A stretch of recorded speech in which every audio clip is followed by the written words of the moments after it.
ಯುವತಿಯನ್ನು ಪ್ರೀತಿ ಮಾಡಿ ಇವತ್ತು ಅವಳ ಫೋಟೋ ವಿಡಿಯೋವನ್ನು ತೆಗೆದು ಇವತ್ತು ಫೇಸ್ಬುಕ್ಗೆ ಹಾಕಿದ್ದಾರೆ. ಅದೇ ರೀತಿ ಕಳೆದ ತಿಂಗಳು ಬೇಲಘಟ್ಟೆಯಲ್ಲಿ ನಡೆದ ಘಟನೆ ಇರಬಹುದು. ಒಂದು ವಿದ್ಯಾರ್ಥಿನಿಯರು ಒಂದು ಹೋಟೆಲಲ್ಲಿ ಚಾ ಕುಡಿತಾ ಇರುವಾಗ ಅವರನ್ನು ಕಿಡ್ನಾಪ್ ಮಾಡಿ ಅವರ ಬೆತ್ತಲ ವಿಡಿಯೋವನ್ನು ತೆಗೆದು ಅವರನ್ನು ಬ್ಲಾಕ್ ಮೇಲ್ ಮಾಡಿದಂತ ಪ್ರಕರಣ ನಮ್ಮ ಕಣ್ಮುಂದೆ ಇದೆ. ಅದಕ್ಕೆ ತುಂಬಾ ಹೋರಾಟ ಮಾಡಿದಂತ ಕೆಲವು ಘಟನೆಗಳು ಕೂಡ ನಮ್ಗೆ ಗೊತ್ತಿದೆ.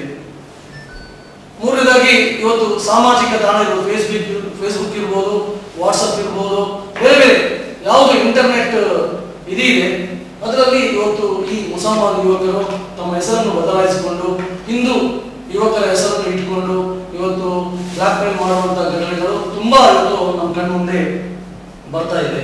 ಅದರಲ್ಲಿ ಉದಾಹರಣೆಗೆ ಮೊನ್ನೆ 2 ತಿಂಗಳ ಮುಂಚೆ ಒಬ್ಬ ನಮ್ಮ ಮಂಗಳೂರಿನ ದೇರ್ಲಗಟ್ಟೆ ಹುಡುಗ ಇಲಿಯಾಸ್ ಎಂಬವ ರಾಹುಲ್ ಶೆಟ್ಟಿ ಅಂತೇಳಿ ನಮ್ಮ ಹೆಸರನ್ನು ಬದಲಾಯಿಸಿ ಇವತ್ತು ಆ ಹುಡುಗಿಯ ಬ್ಲಾಕ್ ಮೇಲ್ ಮಾಡಿದಂತ ಘಟನೆ ತಮಗೆಲ್ಲರಿಗೂ ಗೊತ್ತಿದೆ. ಅದೇ ರೀತಿ ಇವತ್ತು ಪ್ರತಿನಿತ್ಯ ಹಿಂದೂ ಹುಡುಗಿಯರ ನಾಪತ್ತೆ ಪ್ರಕರಣಗಳು ಪ್ರತಿನಿತ್ಯ ಇದೆ. ಅದರಲ್ಲಿ 190ರಷ್ಟು ಹಿಂದೂ ಹುಡುಗಿಯರು ಇವತ್ತು ಅಂಗಮತ್ಯ ಯುವಕರ ಜೊತೆ ಓಡಿದಂತ ಒಂದಷ್ಟು ಉದಾಹರಣೆಗಳು ನಮ್ಮಲ್ಲಿದೆ. ಮಂಗಳೂರಿನ ಪಂಪೆಲ್ನಲ್ಲಿ ಫೈರ್ ಅಂಡ್ ಸೇಫ್ಟಿ ಆ ಒಂದು ಕಾಲೇಜಲ್ಲಿ ಕಲಿತಿರುವಂತಹ ಹುಡುಗಿ ಮಧುಶ್ರೀ ರೈ ಅಂತೇಳಿ ಸುಳ್ಯದವಳು, ಅವಳು ಇವತ್ತು ನಾಪತ್ತೆ ಆಗಿದ್ದಾರೆ. ಎಲ್ಲ ಪ್ರಕರಣಗಳನ್ನು ಇಟ್ಟುಕೊಂಡು ಒಂದು ಸಮಗ್ರ ತನಿಖೆ ಆಗಬೇಕು.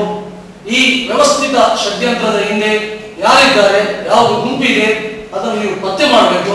ಇದಕ್ಕೋಸ್ಕರ ಒಂದು ಪ್ರತ್ಯೇಕ ಪೊಲೀಸ್ ತನಿಖಾ ತಂಡವನ್ನು ರಚನೆ ಮಾಡಿ ಯಾವುದೇ ರಾಜಕೀಯ ವ್ಯಕ್ತಿಗಳ ಒತ್ತಡಕ್ಕೆ ಮನೆಯದೆ ಈ ವ್ಯವಸ್ಥಿತ ಸಂಚನ್ನು ಬಯಲು ಮಾಡಬೇಕು.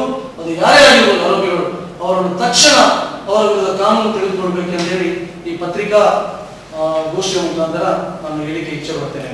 ಗೋಷ್ಠಿಯ ಮುಖಾಂತರ ಕೈ ಮುಗಿದು ನಾವು ವಿನಂತಿ ಮಾಡ್ತೀವಿ. ಅಲ್ಲಿ ಕಾಲೇಜ್ಗಳಲ್ಲಿ ಹಾಕಿದ್ದಾರೆ. ಇದರಲ್ಲಿ ಮೊಹಮ್ಮದ್ ಯಾಸಿರ್ಗೆ ಶುಭಾಶಯಗಳು.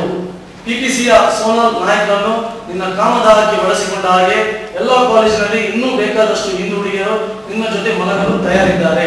Keep it up better. ಇಂತಹ ಈ ಕರಪತ್ರವನ್ನು ಹಂಚುವಂತ ಏನು ಯಾರು ಮಾಡಿದ್ದಾರೆ ಇದನ್ನು ಕೂಡ ಪೊಲೀಸರು ಇದನ್ನು ತನಿಖೆ ಮಾಡಬೇಕು. ಇದರ ಬಗ್ಗೆ ಕೂಡ ಪತ್ತೆ ಹಚ್ಚಬೇಕು, ಇದು ಯಾರು ಮಾಡಿದ್ದಾರೆ ಅಂತ ಹೇಳಿ.